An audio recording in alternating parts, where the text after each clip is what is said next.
In another episode of Raj Bites Off More Than He Can Chew, I'm going to be doing a Red Fort inspired build for my base. This is an Indian inspired build, so let's see how far I can get before I think this is going to be a mistake. First, you can see that off screen I've been putting down some blocks trying to figure out the dimensions of my plan. However, this is hard because I won't know what this will look like until I start to build it. One thing I want to do is to have multiple levels, one at the level of the canal, another one with the farms, and the top level is going to be my base. First thing I gotta do is clear out some space. And I gotta destroy the houses around my base. This is going to hurt since this was the first thing I built in this series, but it is time to move on.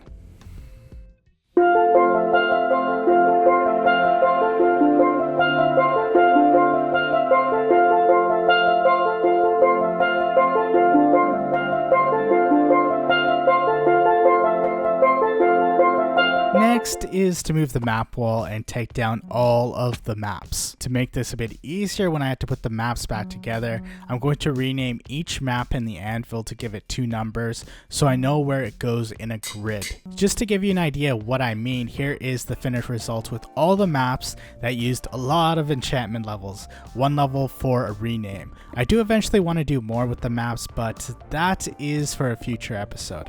I do have a cool idea for that. Here's what my base looks like after clearing out all that stuff. It looks kind of empty. I don't think this was a good thing. Not really progress in the right direction.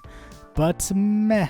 For this, I'm going to be redoing the paths. I like the current stone one, but I feel like a mud brick, packed mud, and mushroom block will be better with the red stone of my base. And to do this, I need to find a mangrove swamp. I have no clue where one should be, probably close to a swamp. I know the last time I did this, there was a trick I figured out, but I can't remember what it was, or was there even a trick? Probably not. That took forever. I probably shouldn't spam firework rockets so much, but I do like to do it. I'm 1,000 blocks away from my base, maybe tens of thousands of blocks away. On my way back from getting all that mud, I thought I would try to see if I get a sniffer egg from the warm ocean ruins. The drowned were pretty easy to deal with as long as they don't have a trident. I don't know if it is just me, but it feels like I have a home field advantage over the drowned in water. They are really slow in the water. I got really lucky as I got the sniffer egg on the second try from excavating suspicious sand. I really want the sniffer egg so I can get some torch flowers, which are a pretty cool flower I want to incorporate into my build. Just placed it down on some moss blocks and waiting for that sniffer egg to hatch. While I waited for that to happen, I harvested a lot of wheat. I need a lot of mud brick and packed mud for this. And I got my sniffer that is a baby sniffer. Looks pretty big for a baby. I also didn't set this up for a sniffer farm since I need rails underneath the dirt. More resource gathering, had to use some bone meal on some brown mushrooms to get brown mushroom blocks. I had a lot of bone meal before this episode, and after this episode, not so much. Headed back to the Badlands to mine a lot of red sand, which I'll need a lot of going forward. Got some acacia logs. I need some orange or reddish colors for the walls I'm planning on doing. Also got some mangrove propagals, using bone meal on them to get trees. This is not the easiest thing to do, although I make it a little harder on myself by going from the top to the bottom of the mangrove logs. I'm going to be using the mangrove fences for my lights. Harvested some of the pink petals from the cherry grove. The pink petals are great as you can put them at different levels on each block. My plan is to put them around the paths, mix them with some other flowers to create some interesting landscaping. Sheared some azalea and flowering azalea leaves. I like the flowering azaleas for bushes. Gobbled some deep slate or deep slated some cobble. Anyways, that is going to be used for lights with the mangrove fences. And here's the resources. That took quite a while to gather all of them. It was a bit more resource gathering than I was expecting. The plan is to lower the paths down as right now the level of water is a lot lower than the paths, and some guy in this world keeps falling into the water. I'm not sure who, but some guy. Plus, I think it's a little more aesthetically pleasing if I'm walking along the water, and I can build more stuff on the water if I'm closer to it. This is one of those moments where I kind of am nervous because this could be a big change and you can't go back. So, yeah.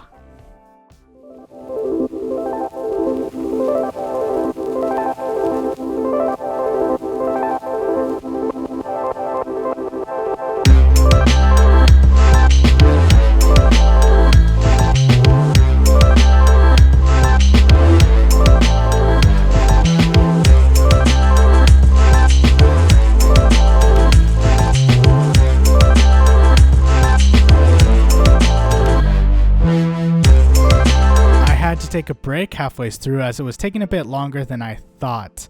Plus I had to figure out some of the dimensions. I think this thing looks pretty good. My thinking right now is that I want to add some more detail. I need to space things out a bit. I don't want everything too cramped together. That's enough. I want to push it back a bit more and put in the walls.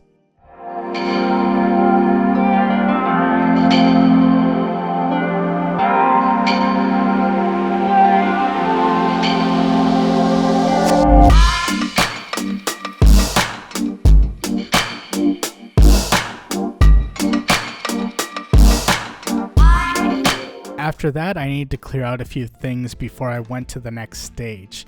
First was to go on a sheep side, leading the last two, Adam and Adam, to the other side of the canal. Same thing with the Sniffersaurus minus the killing, and got rid of the nether portal. I do want to build something more elaborate later.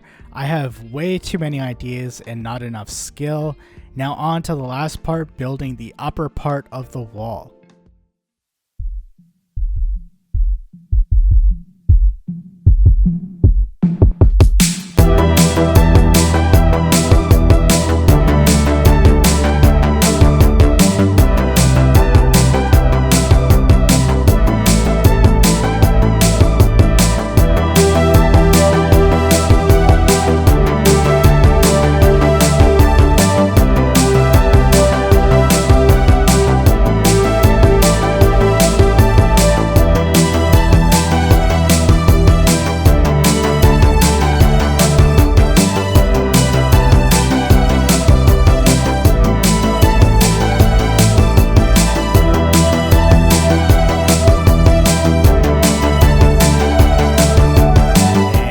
Here's the finished result.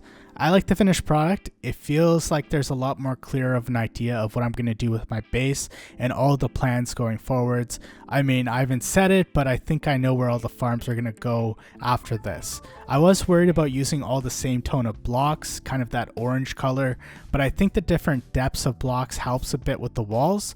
I also placed the garden on top. I had to do this off screen as I had to think a little and then move a block around and then think a little and then move a block around. So it took a long time to figure out how this garden was going to be laid out. My main goal with the garden was to not obstruct the view of my base, so no trees, and try to keep the plants as low as possible. My plan was to do a Persian style garden, but I think I ended up going in a different direction.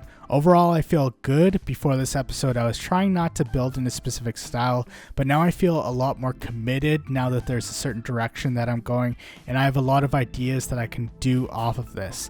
Thank you guys for watching.